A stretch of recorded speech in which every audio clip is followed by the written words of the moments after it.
सबको नमस्कार। दोस्तों, दिल्ली में कोरोना काफ़ी फैला हुआ है और जनता के साथ मिलके, केंद्र सरकार के साथ मिलके हम इसे काबू करने की पूरी कोशिश कर रहे हैं एक तरफ, और दूसरी तरफ जिन लोगों को कोरोना हो जाए उनके इलाज की समुचित व्यवस्था करने की कोशिश कर रहे हैं। आज दिल्ली में लगभग 25,000 एक्टिव केसेस हैं। 33,000 लोग ठीक होके अपने अपने घर जा चुके हैं।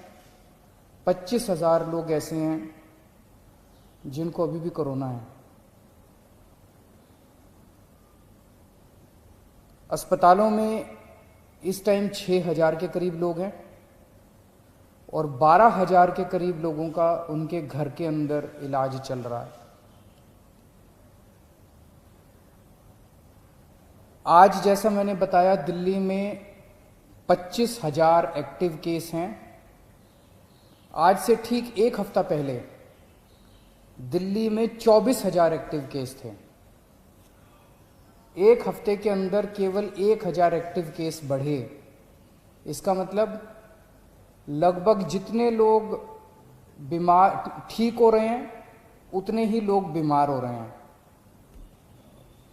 एक तरह से फिलहाल ऐसा लगता है कि थोड़ा सा स्टेबलाइज हो रहा है। पिछले दिनों में हमने टेस्टिंग बहुत बड़े स्तर पे टेस्टिंग 3 गुना कर दी है। 3 गुना से भी ज़्यादा हमने टेस्टिंग कर दी है। बीच में लोगों को अपना टेस्ट कराने में दिक्कत आ रही थी।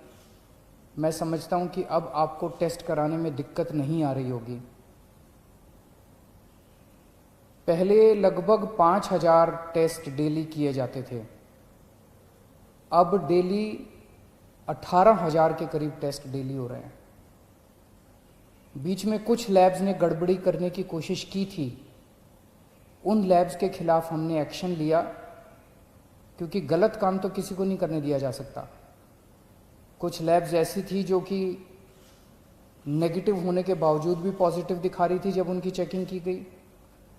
तो अब सारी लैब्स को सख्ती के साथ कहा गया है कि सही काम करना है और पूरी कैपेसिटी के ऊपर काम करना है, खूब टेस्ट करने हैं। केंद्र सरकार की मदद से दिल्ली में एंटीजन टेस्ट भी शुरू किए गए हैं। एंटीजन टेस्ट रैपिड टेस्ट होता है, 15 मिनट में, आधे घंटे में पता चल जाता है। तो इस टाइम दिल्ली के अंदर लगभग 18,000 टेस्ट डेली हो रहे हैं। मैं समझता हूं कि अब आपको अपनी टेस्टिंग कराने में कोई दिक्कत नहीं आएगी। जिन लोगों का इलाज हम घर पे करते हैं, जो लोग माइल्ड होते हैं, कम बुखार है, थोड़ी सी खांसी है या कोई सिम्टम नहीं है, ऐसे लोगों का इलाज उनके घर में ही रह के किया जाता है। उसमें हम डेली, हमारी टीम उनको फ़ोन करती है, उनसे हालचाल पूछती है, बुखार तो नहीं हुआ, और उनको एडवाइस देती है कि क्या क्या करना है। अब हम इसमें कोरोना में हमने देखा कि एक ही चीज़ की समस्या सबसे ज़्यादा होती है कि मरीज का ऑक्सीजन लेवल गिर जाता है। मरीज को सांस लेने में तकलीफ होती है, मरीज को ब्रेथलेसनेस होती है और मरीज को तुरंत ऑक्सीजन देने की ज़रूरत पड़ती है। अगर मरीजों को सही टाइम पे तुरंत ऑक्सीजन मिल जाए तो कई मरीजों को बचाया जा सकता है। तो इसके लिए अब हमने क्या किया है कि जितने अब होम क्वारंटाइन के केसेस होंगे, होम आइसोलेशन के, दिल्ली सरकार हर होम आइसोलेशन वाले केस को एक ऑक्सी पल्स मीटर देगी। आप उस पल्स मीटर को अपने घर रखिए, जब आप ठीक हो जाएं सरकार को वापस कर दीजिए 10 दिन के बाद। उस पल्स मीटर से आप हर घंटे में, 2 घंटे में आप अपनी ऑक्सीजन नापते रहिए। अगर आपकी ऑक्सीजन कम होती है, हम आपको एक फ़ोन नंबर दे देंगे, उस पर फ़ोन कर दीजिएगा। हर डिस्ट्रिक्ट में हम ऑक्सीजन के कॉन्सेंट्रेटर रख रहे हैं। तुरंत हमारी टीम कॉन्सेंट्रेटर लेके पहुंच जाएगी जल्द से जल्द, और आपको तुरंत आपके घर में ऑक्सीजन दे दी जाएगी, और अगर ज़रूरत पड़ेगी तो आपको अस्पताल में शिफ्ट कर दिया जाएगा। कई बार हमने देखा है कि ऑक्सीजन तुरंत न मिलने की वजह से अस्पताल में शिफ्ट करने तक इतने में ही कई बार मरीज कभी कभी कोलैप्स कर जाता है।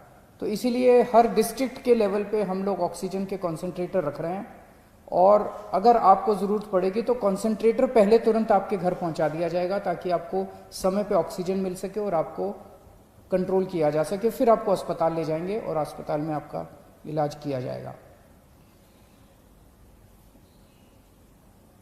12 जून को दिल्ली के सारे अस्पतालों में मिला के 5300 बेड्स भरे हुए थे। आज की डेट में 6200 बेड भरे हुए हैं। तो लगभग 10 दिन में केवल 900 बेड भरे।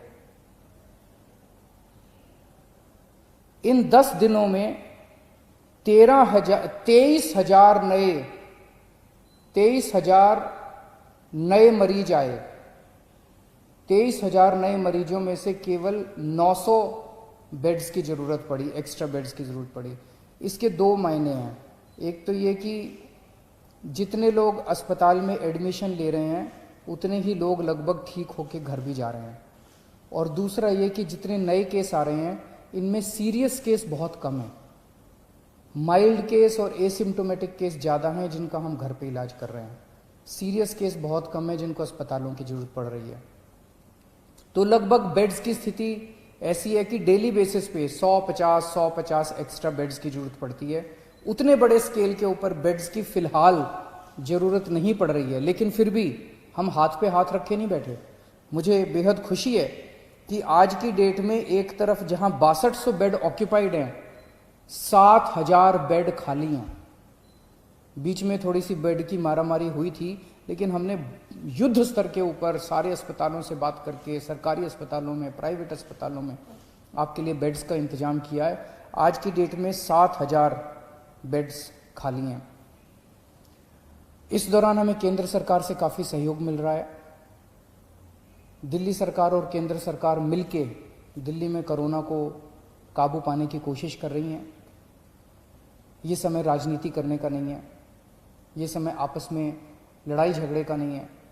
अगर हम आपस में लड़ेंगे तो कोरोना जीत जाएगा, और अगर हम मिल के लड़ेंगे कोरोना से तो कोरोना को हरा सकते हैं। आज पूरा देश चाइना के खिलाफ 2 युद्ध लड़ रहा है।